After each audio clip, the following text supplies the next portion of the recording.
Okay, welcome everyone. So, Development Diary number 3, released on June 11, 2018 by Johan, head honcho of Paradox.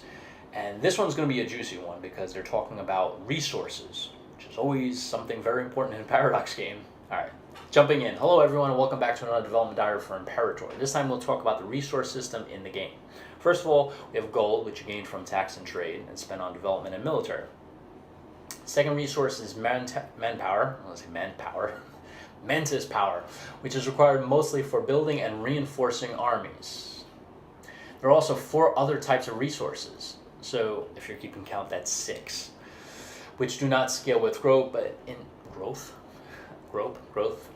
but instead act as a great balancing tool against snowballing, always being better. These 4 resources are referred to as power. Okay. There are 4 types of power in Imperator, each corresponding to a character attribute, each with their own use and benefits. You primarily get power from the quality of your current ruler, but there's also a bonus in monthly power for having your national ideas matching the categories your government wants ideas in. Okay. The first power is military power, which represents the virtuous. What's virtuous? I should know that because I just took a test in Rome. This is based primarily on the martial abilities of your ruler. Military power is used to get new military traditions, inspiring the vitio. Okay, read it. I'm not going to say it. As well as unique unit abilities. That's going to be cool. So basically the first part, so if I have a lot of military power, my units are going to fight better in essence. The second power is called civic power, which represents gravitas. See, I said that one right. And it's based primarily on the finesse attribute of your ruler. You use civic power to get inventions, set up trade routes, and moving your pops about, amongst other things. That's interesting. So the part here says setting up trade routes. So you're definitely going to need power because otherwise you're not going to be able to set up trade routes. Interesting. Third power is oratory power, which represents the dignitas. I was close on that one. This is based on the charisma attribute of your ruler, and you spend this power on fabricating claims. Ooh, I like that. Improving relations, enacting laws, endorsing parties, and many other things where silver tongue is useful. The fourth and final power is religious power, also known as pietas. Probably got that screwed up. Probably not even close. Pietas, whatever. Pita, right, there you go. This is based on the zeal attribute of your ruler. Some of the things you use religious power on is to stab pigs.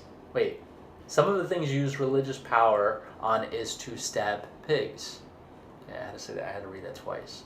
Convert pops and call omens. Okay, I like omens. Then there is a lot more. Then there is lots more of abilities and interactions that may or may not have combinations of power to use. But your technology progress is depending on your citizens' output, not on your spending of power. Interesting. Next, we'll take a look at the units of Imperator. That's going to be a big one. Okay. So looking at the screenshot there posted, I'll put it up so you guys can take a look at it. It's okay, changes in monthly by 6 due to base. Interesting. You got the island of Crete there. You got Sparta on the bottom. This is Sparta. I was not going to do that roll because I probably can't do it. Geez, Macedonia is huge, though. That's huge. That's where Alexander came from. All right, interesting. And you got Rome there. This is going to be an amazing game. The the map looks just beautiful. And why is there a dolphin with 1295 on the bottom right again? It's interesting. It's been in the last couple of screenshots. Anyway, my take on this, so basically there's 6 forms of resources in the game.